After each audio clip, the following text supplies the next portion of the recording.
Hello বন্ধুরা, তোমরা সবাই কেমন আছো? নিশ্চয়ই খুব ভালো আছো। বন্ধুরা, পুজো তো এসেই গেল। তা আজ তোমাদের আমি একটা হেয়ার কেয়ার তোমাদের সঙ্গে শেয়ার করব, একটা ঘরোয়া স্পা। দেখো, এই বর্ষাকালে সকলেরই কম বেশি চুল পড়ছেই, সকলেরই পড়ছে, আর আমার তো প্রচণ্ডভাবে চুল পড়ছে। তা পার্লারে তো স্পা করাটা যথেষ্ট কস্টলি, সবাই অ্যাফোর্ড করতে পারে না। তাই আমি একটা ঘরোয়া স্পা তোমাদের সঙ্গে শেয়ার করছি। দেখো, প্রথমে নারকেল তেল নেবে বাটিতে, এবং ভালো করে ফিঙ্গার টিপ দিয়ে সুন্দর করে স্ক্যাল্পে লাগিয়ে দেবে। লাগিয়ে একটু ভালো করে ম্যাসাজ করতে হবে স্ক্যাল্পটা। তার আগের দিন কিন্তু পরিষ্কার রাখতে হবে চুলটা, শ্যাম্পু করে নিতে হবে। দেখো, সুন্দর করে ম্যাসাজ করতে হবে, এতে ব্লাড সার্কুলেশনটা খুব ভালো হয়। দেখতে পাচ্ছ আমি যেভাবে করছি, নিজে নিজেই করছি। এটা কেউ যদি করে দেয় আরও ভালো হবে। তোমার বাড়িতে যদি কেউ থাকে, এই সিস্টেমটা এইভাবে যদি করা যায়। এরপরে আমি নিলাম রেভলনের হেয়ার প্রোটিন প্যাক। এটা তো খুবই হেলদি হয় চুল। জানি না কতটা কী হবে, করছি। দেখো, খুবই ভালো জিনিসটা। এই প্যাকটার থেকে নিলাম,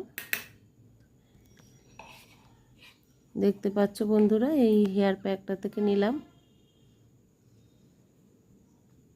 আর এরপরে নেব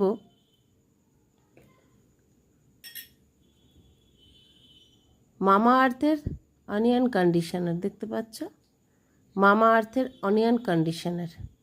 এইটা আমি ওই প্রোটিন প্যাকটার সাথে মিক্সড করলাম। দেখো, প্রোটিন প্যাকটার সাথে মিক্স করলাম। আর নেব অ্যালোভেরা জেল। অ্যালোভেরা জেল তো ধরো সবার বাড়িতেই তোমাদের থাকে, ন্যাচারাল নিতে পারো, বা ঘরে যদি কেনা থাকে নিতে পারো। এই অ্যালোভেরা জেলটা এর সাথে মিক্স করতে হবে, খুব সুন্দর করে এটা মিশাতে হবে। এই অ্যালোভেরা জেল নিচ্ছি, নিয়ে সুন্দর করে এই প্যাকটার সাথে আমরা মিশিয়ে নেব।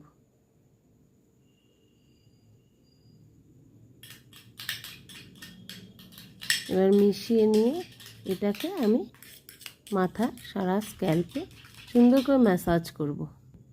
দেখো বন্ধুরা, এইভাবে নিয়ে নিয়ে পাট পাট করে চুলগুলো পাট পাট করে সুন্দর করে স্ক্যাল্পে লাগাচ্ছি। এইভাবে ম্যাসাজ করবে।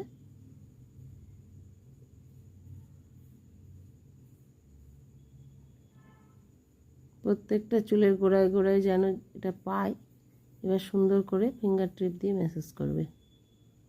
তোমার বাড়িতে যদি কেউ থাকে তাকে দিয়েও করে নিতে পারো, তাহলে সেটা আরও রিল্যাক্স হবে। দেখো বন্ধুরা, এইভাবে ম্যাসাজ করছে। এরপরে বন্ধুরা, স্টিমের ব্যাপারটা আছে, কিন্তু বাড়িতে তো আর সবার স্টিমার নেই। তাই আমি একটা পাত্রে গরম জল করে তার মধ্যে একটা টাওয়েল ভিজিয়ে চিপে চিপে মাথায় দিয়ে রাখবো। আর ঠান্ডা হয়ে গেলে আবার নেব, আবার চিপবো, আবার মাথায় দেবো। এইভাবে মোটামুটি 5 বার 6 বার করতে থাকবে। অল্টারনেট করে দুটো টাওয়েল নিয়েও করতে পারো। দিয়ে পুরো মাথাটাকে একেবারে ঢেকে রাখতে হবে, যাতে স্টিমটা যতক্ষণ থাকে। এইভাবে ঢেকে রাখতে হবে। দেখো, আমি একটা টাওয়েল নিয়ে এইভাবে ঢেকে রেখেছি। তারপরে শ্যাম্পু করে নিতে হবে। শ্যাম্পুর পর এবার দেখো, আমার চুলটা যথেষ্ট স্মুথ, সফট, সিল্কি হয়েছে। দেখতে পাচ্ছ, এটা প্রতি মাসে করলে আমার মনে হয় চুলটা অনেকটাই তোমাদের হেলদি হবে। আর সামনে পুজো, একটু তো যত্নের দরকার আছে আমাদের চুলের, কারণ কেশই হলো অর্ধেক বেশ। তাই চুলের পরিচর্যা আমাদের সকলকেই করতে হবে। ভিডিওটা ভালো লাগলে বন্ধুরা লাইক, শেয়ার, সাবস্ক্রাইব করো এবং কমেন্ট করতে ভুলো না। Thank you. ভালো থেকো সবাই। টাটা।